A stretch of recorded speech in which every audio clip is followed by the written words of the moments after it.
Hello दोस्तों, कैसे हैं आप सब लोग। आज के वीडियो में हम लोग चर्चा करेंगे सिविल सर्विसेज के बारे में। जैसा कि मैंने यूपीपीसीएस का पेपर जो है दोनों पेपर देखा, GS1 GS2 सीसेट का पेपर भी देखा और जनरल स्टडीज़ का भी पेपर देखा। तो अभी मैं हो सकता है शाम तक मैं दोनों पेपर अपलोड कर दूं। एक पेपर तो अपलोड करूंगा ही, ये श्योर समझिए आप। तो उस पेपर का अपलोड करने के साथ साथ सलूशन भी अपलोड करने का सोच रहे हैं कि सलूशन या तो तुरंत अपलोड कर दें या साथ साथ ही अपलोड कर दें, ठीक है।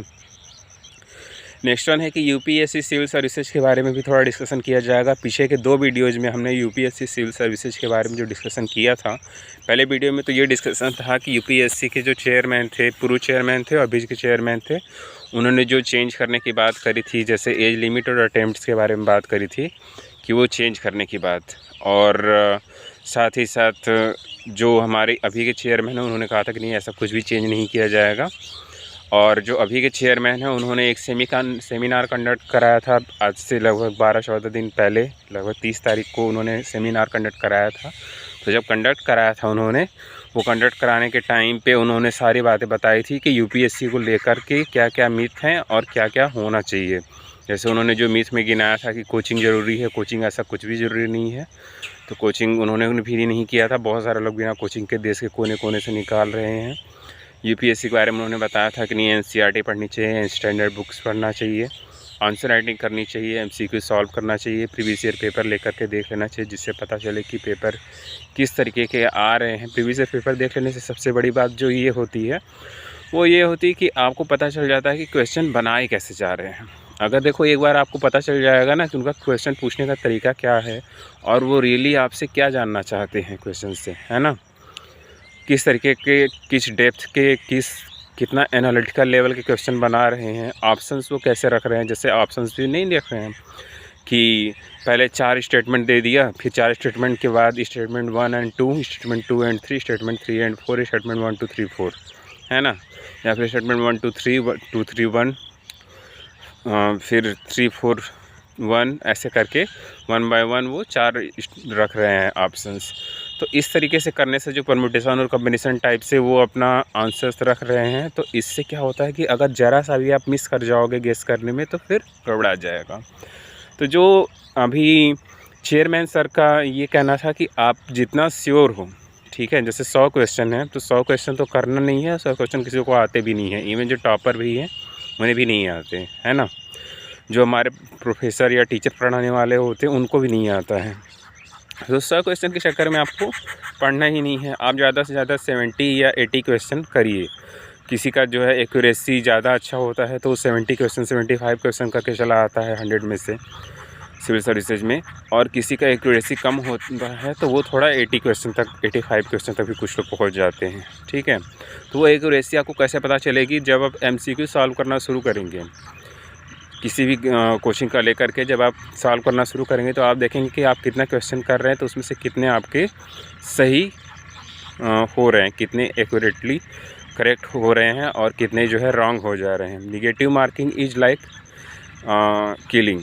तो किलिंग क्यों होता है, गेसिंग इज़ लाइक किलिंग। अगर आप गेस करते हो तो कई बार वो किलिंग का काम करता है और ज़्यादातर टाइम किलिंग का ही काम करता है। हमें लगता है हमारा सही हो जाएगा पर वो रॉन्ग हो जाता है, कभी कभी सही होता है ना।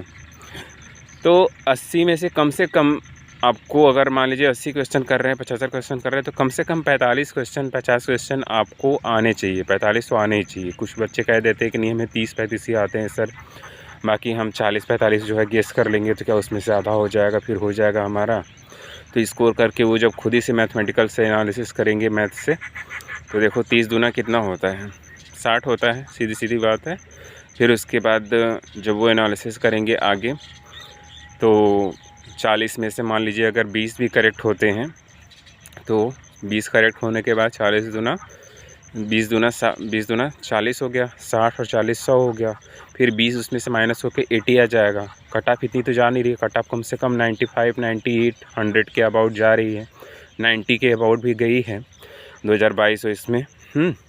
तो वो मैं समझ रहा हूँ, बट आप ये समझिए कि इतना भी आप जो है कम मत करके चलिए कि कट ऑफ एकदम से ही कम चली जाएगी। हाँ, ये बात अलग है कि EWS के लिए, OBC के लिए, SC ST के लिए जब कैटेगरी वाइज लेते हैं तो कट ऑफ जो है थोड़ी डाउन चली जाती है। जैसे EWS के लिए भी पीछे के सालों में जब से 2019 से लागू हुआ है तभी से हम लोग देख रहे हैं कि 15 नंबर कम, 12 नंबर कम, 10 नंबर कम जो जनरल कैटेगरी है, जनरल कैटेगरी से उतना नंबर कम करके जा रहा है cut off UPSC civil services का, है ना। और OBC का है तो OBC का भी 10 नंबर 15 नंबर कम हो जाता है, कभी 8 नंबर कम होता है। SC ST का तो इन लोगों का तो SC का तो लगभग 20 नंबर कम रहता है, ST का तो 25-30 नंबर तक भी कम रहता है। और जो दिव्यांग लोग हैं तो उनका तो काफ़ी कम रहता है, 40-40 नंबर तक कम रहता है, तो उनकी बात अलग है। तो इस तरीके से आप क्या करेंगे, जब आप प्रीवियस ईयर पेपर को एनालिसिस करेंगे, है ना, जो प्री के पेपर्स हैं उनको एनालिसिस करेंगे तो आपको अपना पता चल जाएगा कि हम जो पढ़ाई कर रहे हैं, जैसे मान लीजिए आपने एक बार पूरा सिलेबस पूरा कर लिया, 6 महीने 8 महीने से पढ़ रहे हो, तो 8 महीने 1 साल में 1.5 साल में आप आराम से एक बार 2 बार सिलेबस को पूरा कर लेते हो। मेरा कहना है कि जैसे एक बार पढ़ते होगे तो पढ़ने के साथ साथ घर पे आके उसको थोड़ा रिवाइज करके उस पर आंसर राइटिंग करते होगे। डेली एक आंसर राइटिंग करना बहुत ज़रूरी है UPSC सिविल सर्विसेज में। और एक आंसर राइटिंग करने के साथ उससे रिलेटेड टॉपिक, जो भी टॉपिक आप पढ़ रहे हो आज, ठीक है, जैसे सपोज कर लिया कि आज आप पढ़ रहे हो साइंस एंड टेक्नोलॉजी में कोई प्लास्टिक पोल्यूशन के बारे में पढ़ रहे हो या पोल्यूशन के बारे में पढ़ रहे हो, तो पोल्यूशन पे कोई आपने एक टॉपिक जो है लिया कि पोल्यूशन क्या होता है, क्यों होता है और कैसे इसका निवारण किया जाए। इस पे आपके क्या विचार है, इसको लेकर के प्रेजेंट में अभी क्या गवर्नमेंट ने पॉलिसी अपनाई है कि कैसे हम पोल्यूशन को ख़त्म करेंगे, कैसे कम करेंगे, क्योंकि पोल्यूशन का लेवल जगह जगह पे देश में हाई हो जाता है। जैसे दिल्ली में और कानपुर में, आगरा में, कई शहरों में, केवल एक ही शहर की बात नहीं कर रहा हूँ मैं, भारत के कई सारे शहरों में पोल्यूशन का काफ़ी हाई ज़्यादा है, चाइना में भी काफ़ी ज़्यादा है। तो इस तरीके से आप जो है एक आंसर राइटिंग डेली करिए। आंसर राइटिंग करने से क्या होता है, आपका कॉन्फिडेंस बढ़ता जाता है। और जो आपका मेंस का पेपर है, फिर जब आप आंसर राइटिंग करते करते आपका हो जाए तो बीच बीच में खुद से भी आंसर राइटिंग को चेक किया करिए, खुद से भी चेक किया करिए कि आपका पहला तो जो आप आंसर राइटिंग कर रहे हो तो आपकी जो राइटिंग होनी चाहिए, राइटिंग कैसी होनी चाहिए, लीजिबल राइटिंग होनी चाहिए। लीजिबल का मतलब होता है कि पढ़ने योग्य होनी चाहिए, पढ़ने में आए, ऐसा नहीं हो कि आप आंसर राइटिंग करते जा रहे हो और वो पढ़ने में नहीं आ रही है। क्योंकि बहुत सारे कैंडिडेट्स ऐसा करते हैं कि सर आंसर राइटिंग हमारा जो है राइटिंग सही नहीं रहेगी, अगर हम ठीक से नहीं लिख पा रहे तब पे भी नंबर मिल जाएंगे, नहीं मिलेंगे नंबर, क्योंकि कम से कम पढ़ने में तो आना ही चाहिए। और ऊपर से जब आर्टिकुलेट करके लिखो, उसको एनालिसिस करके लिखो, उसको कोशिश करो। जियोग्राफी का क्वेश्चन है, हिमालय से क्वेश्चन उन्होंने पुटअप कर दिया, नदियों से क्वेश्चन पुटअप कर दिया, तो थोड़ा सा मैप टाइप से बना दो। हिस्ट्री से पुटअप कर दिया हड़प्पन सिविलाइजेशन, तो थोड़ा सा मैप टाइप बना दो, ठीक है। साइंस से पूछ दिया तो थोड़ा सा डिटेक्ट करके बना दो कि हाँ इस तरीके से चंद्रयान गया। उससे क्या होता है कि जो विजुअल इफ़ेक्ट्स आते हैं ना, बहुत तेज़ी से एग्जामिनर को प्रभावित करते हैं और तुरंत बातें आपकी समझ में आ जाती हैं सामने वाले को। तो जो आंसर राइटिंग का तरीका होता है, एक तो MCQ का तरीका आप जानते ही हो, उसमें बहुत कुछ बताना है नहीं, कि आपको सॉल्व करना है, सोचना है, समझना है, प्रॉपर टाइम देना है, बहुत जल्दबाजी में भी नहीं करना है और इतना डिले में भी नहीं करना है कि आपसे 2 घंटे में पेपर पूरा ही ना हो पाए, है ना। आपको वो पहले से ही आदत डालनी होगी। आप एग्ज़ाम देने जाओ UPSC सिविल सर्विसेज की, तो आपको पहली बात पता होना चाहिए कि सिलेबस क्या है। पहली बात पता होना चाहिए कि सिलेबस क्या है। दूसरा पता होना चाहिए कि पेपर क्या है, उसका मतलब पूरा सिलेबस के साथ साथ जो प्रीवियस ईयर पेपर्स क्या है। फर्स्ट जो MCQ प्रिलिमिनरी एग्जामिनेशन है वो, और सेकंड कि जो मेंस का होता है वो, और इंटरव्यू की बात है जो थर्ड। तो इंटरव्यू के लिए भी देखिए, इंटरव्यू के लिए पर्सनालिटी एक दिन में नहीं बनती, एक दिन में किसी की पर्सनालिटी नहीं बनती। पर्सनालिटी बनाने में सालों साल लगते हैं। और हमारी जो पर्सनालिटी बनती है उसके पीछे जो होता है हमारा घर, परिवार, समाज, हमारी स्कूल, कॉलेज, यूनिवर्सिटी और हमारे फ्रेंड्स होते हैं, जो क्लोज फ्रेंड्स होते हैं, ठीक है। तो आप अच्छे लोगों के साथ रहें, अच्छे लोगों को चुनें, अच्छी बुक्स पढ़ें और अच्छी आदतें डालें और अपने में एक ऑफिसर लाइक क्वालिटी जो है रखें कि प्रेजेंस ऑफ माइंड आपका अच्छा रहे। ये सारी चीज़ें वो देखते हैं कि आपका जो है तुरंत आंसर करते हो कि नहीं करते हो। जैसे कई बार इंटरव्यू में ऐसे क्वेश्चन कर लिए जाते हैं जो तुरंत आपको जवाब देने पड़ते हैं और उसका कोई इस तरीके का जवाब नहीं होता कि रटा रटाया जवाब होता है, तो तुरंत आपको जवाब देने होते हैं। तो वो यही देखना चाहते हैं कि तुरंत आप रिस्पांस कैसे करोगे। अगर कोई परिस्थिति ज़िले में तुरंत कोई घटना हो गई, आग लग गई, कहीं पे मारपीट हो गई, कहीं पे कुछ हो गया, ऐसा दंगा हो गया, तो तुरंत आप रिस्पांस कैसे करोगे। तो प्री मेंस और इंटरव्यू का मैंने बता दिया कि इंटरव्यू में क्या देखते हैं वो। तो इंटरव्यू में तो मेंस का तो मैंने बता दिया कि आंसर राइटिंग देखते हैं। आंसर राइटिंग में वही रहता है कि आपको टोटल जो है 9 पेपर्स होते हैं मेंस के में। 9 पेपर्स में से 2 पेपर जो होंगे पहले के, एक इंग्लिश का होगा, दूसरा आप अपने क्षेत्रीय लैंग्वेज ले सकते हो। जैसे हम लोग हिंदी वाले क्षेत्र के हैं तो हम लोग हिंदी का लेते हैं, जो लोग असम के होंगे वो असमी लेंगे, जो तेलुगु के होंगे वो तेलुगु लेंगे, तमिल वाले तमिल ले लेंगे, है ना, मलयालम लेंगे, इस केरल के लोग, इस तरीके से अलग अलग लैंग्वेज आप ले सकते हैं। तो 2 पेपर जो होंगे इनके मार्क्स काउंट नहीं होता, ये केवल 1/4 25% आपको इसमें गेन करना होता है। आगे के जो 5 पेपर होते हैं, उन 5 पेपर में जो पहला पेपर होता है वो होता है एसे, जो दूसरा पेपर होता है वो होता है हिस्ट्री और ज्योग्राफी का GS2, जो तीसरा पेपर होता है वो पेपर होता है पॉलिटी एंड इंटरनेशनल रिलेशन का, और जो चौथा पेपर होता है वो इन्वायरमेंट इकोलॉजी और ये इन्वायरमेंट इकोलॉजी इकोनॉमिक डेवलपमेंट जो अपने देश में चल रहा है उस पे होता है, और साइंस एंड टेक्नोलॉजी पे होता है चौथा पेपर, ठीक है। और 5वां पेपर जो होता है वो इथिक्स, इंटीग्रिटी एंड एप्टीट्यूड का होता है। इथिक्स, इंटीग्रिटी एंड एप्टीट्यूड पे ध्यान देना, ये सीधे आपका सिविल सर्विसेज एप्टीट्यूड टेस्ट करने वाला होता है। जैसे CSAT क्या है, सिविल सर्विसेज एप्टीट्यूड टेस्ट, है ना, उसी तरीके से जैसे कैट होता है ना, कॉमन एप्टीट्यूड टेस्ट, ठीक है, मैट होता है ना, मैनेजमेंट एप्टीट्यूड टेस्ट। तो एप्टीट्यूड का मतलब होता है ये कि आप उस क्षेत्र में जाने के लिए योग्यता रखते हैं कि नहीं रखते, कौशल है कि नहीं है आप में। तो उस तरीके से पेपर है। ये 5 पेपर मिला करके 1250 नंबर के हुए, 250 नंबर के आते हैं, और एक पेपर में 20 क्वेश्चन आता है, ठीक है, हर एक पेपर में 20 क्वेश्चन आते हैं। नेक्स्ट क्या है कि 2 पेपर और होंगे ऑप्शनल के होंगे। ऑप्शनल के जो 2 पेपर होंगे, जैसे मान लीजिए मैंने फिजिक्स लिया है तो फिजिक्स के 2 पेपर होंगे, तो फिजिक्स के दोनों पेपर में वो आपको वहाँ पे भी 250 के होते हैं, वो 500 नंबर, वो उसमें भी 20-20 क्वेश्चन जो है रहते हैं, और टोटल जो है 1750 नंबर का मेंस का एग्ज़ाम होता है, ठीक है। प्रीलिमिनरी के कोई भी मार्क्स यहाँ पे ऐड नहीं किए जाते हैं। फिर जो फाइनल स्टेज का जो इंटरव्यू होता है, इंटरव्यू जो होता है 275 मार्क्स का होता है, 1750 और प्लस 275 आप ऐड कर लो तो कितना हो जाएगा, 2025, है ना, 1750 200 कितना हो गया, 1950 25, फिर हाँ, तो 2025 मार्क्स हो गया।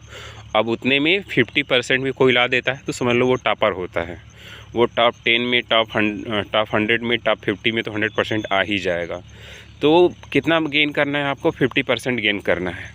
तो बहुत परेशान होने की कोई ज़रूरत नहीं है। जो GS के मार्क्स होते हैं तो उसमें लगभग 40% ही लोग गेन कर पाते हैं। जो GS का मैंने 4 पेपर 5 पेपर बताया ना, 40% ही 40% 42% इतना गेन कर पाते हैं कि 100 नंबर 125 नंबर।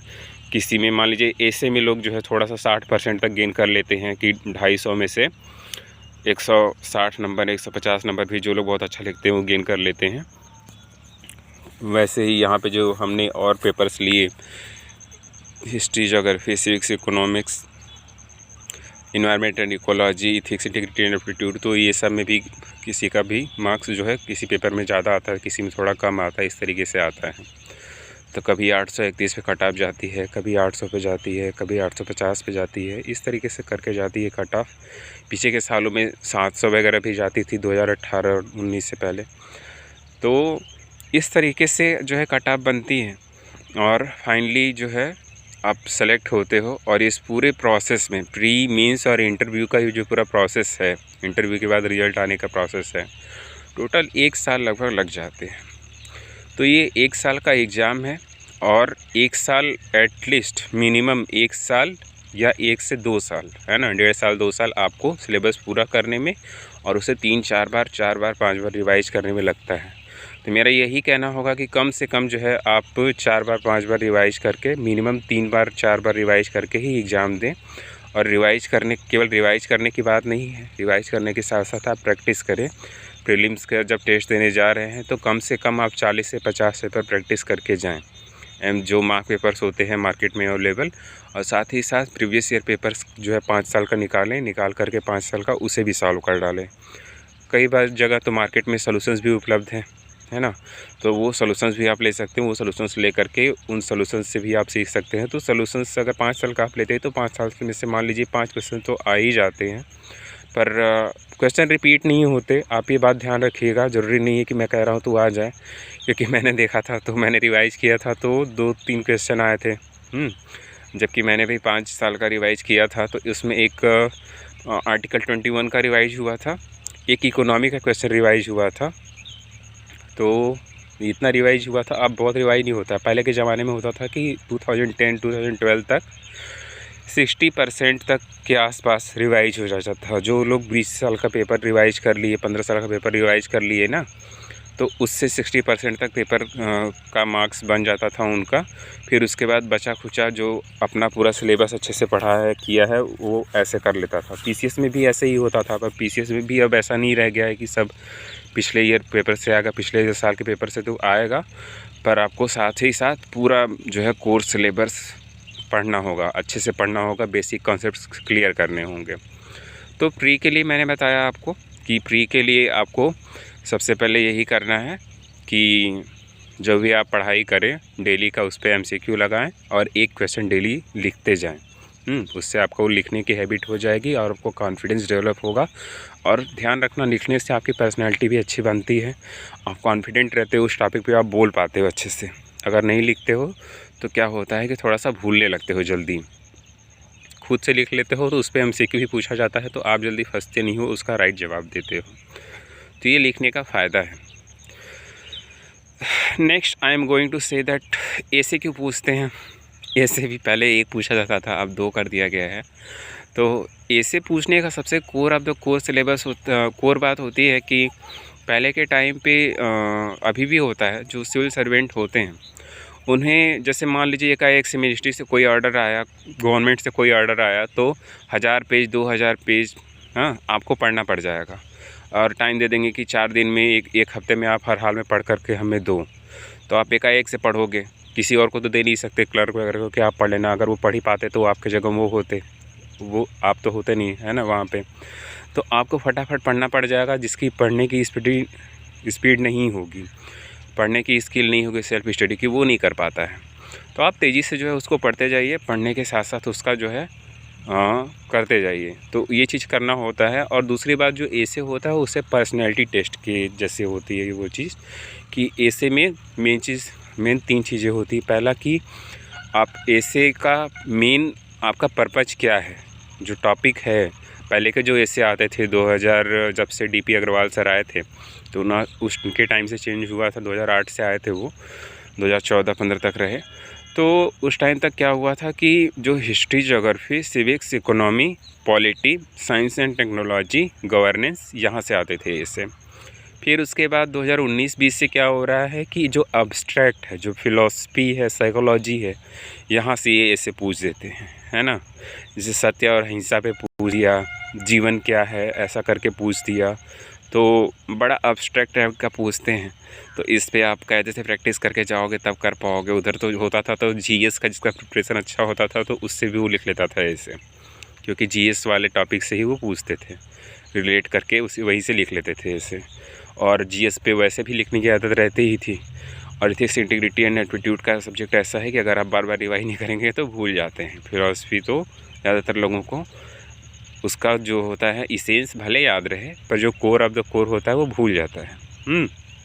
जैसे सार्त्र ने क्या कहा, जॉन मिल्टन ने क्या कहा, या फिर थेल्स के क्या विचार थे, प्लूटो के क्या विचार थे, सुकरात का क्या विचार था, हीगेल का क्या था, और विवेकानंद जी का क्या था, गांधी जी का क्या था। तो वो धीरे धीरे भूलने लगते हैं, वो रिवीजन से वो चीज़ें आती हैं। तो ये चीज़ें क्या होता है कि ऐसे में वही होता है कि एक पार्ट ये हो गया, दूसरा हो गया कि आप उसको आर्टिकल लोड करेंगे कायदे से, कि आप उसमें जो भी लिखेंगे सुपरफिशियल नॉलेज नहीं लिखेंगे, इन डेप्थ नॉलेज के साथ लिखेंगे और अपने अंदर की बात बताएंगे। ऐसे इसलिए होता है ताकि एग्जामिनर आपका चेहरा तो नहीं देख रहा है, आपसे मिल तो नहीं रहा है, पर ऐसे पढ़ करके आपको समझ पाए कि आपके विचार किस टाइप के हैं किसी भी टॉपिक पे। जो टॉपिक दिया गया है और सारे लोग हैं तो और सारे कैंडिडेट से आपके विचार कितने अलग हैं, उसी के अकॉर्डिंग आपको मार्क्स देगा, है ना। देखिए सारे लोग सेम बुक पढ़ते हैं, सेम न्यूज़पेपर पढ़ते हैं, सेम मैगजीन भी पढ़ सकते हैं, पढ़ते भी हैं, और सेम जो प्रीवियस ईयर पेपर है वही करते हैं, पर फिर भी उनमें डिफरेंस होता है कुछ ना कुछ। वही डिफरेंस की वजह से उनकी पर्सनैलिटी अलग होती है और उसी की वजह से उनके मार्क्स भी अलग होते हैं और फाइनली सिलेक्शन भी उन्हीं लोगों का होता है जो सबसे ब्राइट होते हैं, कैंडिडेट होते हैं, है ना। तो आज के लिए बस इतना ही। मैं समझ रहा हूँ ज़्यादा लॉन्ग नहीं होना चाहिए वीडियो, नहीं तो एक तो अपलोड करने में इशू आता है, फिर आप लोग भी देखते देखते बोर हो जाते हैं कि सर आज कुछ ज़्यादा ही लंबा कर देंगे क्या भैया। इतना भी लंबा नहीं जाने वाला है। तो आज के लिए बस इतना ही। मैंने प्री मेंस और इसका जो बेसिक बताया वो आप समझ लीजिए कि बस जो है सिलेबस से स्टिक रहना है, प्रीवियस ईयर पेपर्स पे ध्यान देना है, उसको ध्यान में रख करके पढ़ाई करनी है। जो प्री का है, जो मेंस का है, जो इंटरव्यू का है, वो भी आप गैजेट नोटिफिकेशन में जा कर के देख लीजिए। गैजेट नोटिफिकेशन ज़रूर आप पढ़िए, उस पर 4 घंटे 5 घंटे दीजिए और उसको देख करके पढ़ करके आपको पता चल जाएगा कि आप एक एलिजिबल कैंडिडेट हैं कि नहीं है। प्री में वो क्या डिमांड कर रहे हैं, प्री में भी वो सीधे सीधे लिख के देते हैं कि हम प्री में जनरल स्टडीज़ में आपसे क्या जानना चाहते हैं, सीसेट आपसे क्या जानना चाहता है, फिर उसके बाद मेंस में हमें क्या चाहिए, है ना। हमें कैसी राइटिंग चाहिए, जैसे मैंने बताया एलिजिबल राइटिंग चाहिए, सुपरफिशियल नॉलेज नहीं चाहिए, इन डेप्थ नॉलेज चाहिए, एनालिसिस वगैरह कायदे का चाहिए, ये सारी बातें वो लिखी रहती है वहाँ पे।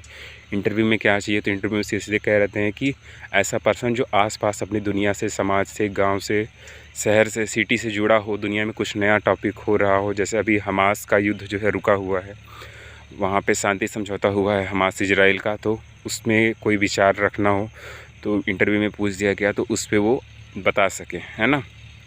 ये कोई रटने की बात तो है नहीं, डेली न्यूज़पेपर आप पढ़ोगे तो तुरंत हो जाएगा। तो यही सारी चीज़ें हैं।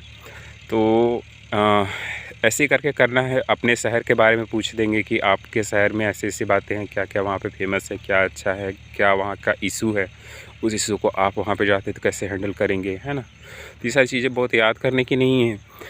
तो धीरे धीरे करके आप में इंटीग्रिटी, ऑनेस्टी, ये सारी चीज़ें चेक करते हैं कि आप जो है कितने अच्छे कैंडिडेट हैं, कितने मेहनती हैं, कितनी लगन है आप में, कितना परिश्रम कर सकते हैं, कितना पेशेंस रखते हैं। क्योंकि सिविल सर्विसेज में जो लोग पेशेंस नहीं रखते वो लोग बहुत नहीं रह सब पाते हैं। रीज़न ये होता है कि कई बार गवर्नमेंट की जो स्कीम्स आती हैं, जैसे रोड का हुआ, रेलवे का प्रोजेक्ट हुआ, सोलर पैनल का हुआ, पाइप का हुआ, नल जल का हुआ, शिक्षा का हुआ, स्वास्थ्य का हुआ, कई बार वो अटक जाता है। कई बार सरकारें बदल जाती हैं, पॉलिटिकल अनस्टेबिलिटी होती है, उसकी वजह से भी बदल जाती हैं। तो लोग ऐसा होता है कि जो सिविल सर्वेंट होते हैं वो वहाँ पे ठीक से रह नहीं पाते, उनका ट्रांसफ़र भी हो जाता है कई बार। तो पेशेंस जो लोग नहीं रख पाते हैं वो फिर जॉब में भी सक्सेसफुल नहीं हो पाते, उतना परेशान रहते हैं, सोचते हैं क्यों ही आ गए, क्या ही आ गए सिविल सर्विसेज में, है ना। बहुत लोगों को तो देखा गया है कि मीन्स तक पहुँच जाते पर उन्हें ये भी मन ही नहीं करता उसके बाद कि आगे क्यों बढ़ें हम। तो आपको शुरुआत से अगर क्लियर रहेगा कि हमें, जैसे मैंने पहले वीडियो में बताया था कि मुझे क्यों सिविल सर्वेंट बनना है, अगर 100% आप श्योर हो कि मुझे क्यों सिविल सर्वेंट बनना है, to making the policy and for implementation of the policy. मान लीजिए किसी का ये जवाब हो गया, किसी का जवाब हो गया कि हमें समाज सेवा करना है, किसी का हो गया कि करने को बहुत कुछ कर सकते थे, बहुत कुछ का मतलब बैंक, एसएससी, रेलवे, या फिर कोई प्राइवेट जॉब भी कर सकते थे, खेती गृहस्थी भी कर सकते थे, अपने फादर के साथ दुकान में हाथ बटा सकते थे। बट हमें लगा कि हम इसके लिए कैपेबल हैं तो हम ट्राई कर लेते हैं, हो जाता है तो बहुत अच्छी बात है ना। और ये एक बहुत अच्छा अवसर है, देश का सबसे प्रतिष्ठित सेवा है, जिसमें मौका मिलने का लेवल है, मतलब है कि बड़े लेवल पे जा कर के, बड़े पद पे जा कर के हम देश की सेवा करेंगे। देश सेवा तो भाई ये है ही। तो ये एक ऑनेस्ट सा आंसर ये भी मैंने बताया उस दिन कि सबसे ऑनेस्ट आंसर ये भी होता है। शुरुआत में आप कह सकते हो कि देखिए सबसे पहले तो अपने लिए कुछ न कुछ करना होता है, रोजी रोटी के लिए, कि अपने लाइवलीहुड के लिए कि कैसे चलाया जाएगा। तो उसके लिए ये होता है कि भाई आप इसमें रहोगे तो आपको पेमेंट मिलेगी, आपको रहने के लिए भी मिलेगा, और भी इमॉल्यूमेंट्स जैसे आने जाने के लिए टीए, डीए, एचआरए सब कुछ मिलता है। यहाँ तक टेलीफोन बिल भी सरकार देती है। तो यही सारी चीज़ें हैं। अगर आपको ये क्लियर रहेगा कि आपको क्यों करना है सिविल सर्विसेज, तो मान लीजिए 1 अटेम्प्ट में नहीं होता है, 2 अटेम्प्ट में नहीं होता है, तो ये आपको एक ड्राइविंग फोर्स के जैसे काम करेगा। कई बार होता है ना, पढ़ते पढ़ते हम लोग एकदम पेशेंस लूज कर देते हैं। तो अगर ये ड्राइविंग फोर्स आपके माइंड में रहेगा तो आप एक दिन गैप दे दोगे पढ़ाई से, थोड़ा सा पिक्चर देख लोगे, थोड़ा सा घूम टहल लोगे अपने शहर में, थोड़ा कहीं गाना वाना सुन लोगे, ये सब कर लोगे। पर जब ड्राइविंग फोर्स माइंड में रहेगा कि हमें क्यों करना है, हमारा पर्पज़ एकदम क्लियर है, जैसे एकदम अर्जुन की आँखें एकदम चिड़िया देख रही थी ना, चिड़िया की आँखों को, तब आप जो है ईज़िली कर पाओगे। ओके, और आप सालों साल लगे रहोगे और आप इसे 100% श्योर कर पाओगे। तो आज के लिए बस इतना ही, मिलते हैं फिर अगले वीडियो में। प्लीज़ लाइक, शेयर और सब्सक्राइब करिए। आप लोगों के लाइक्स नहीं आ रहे हैं उतना। बाय।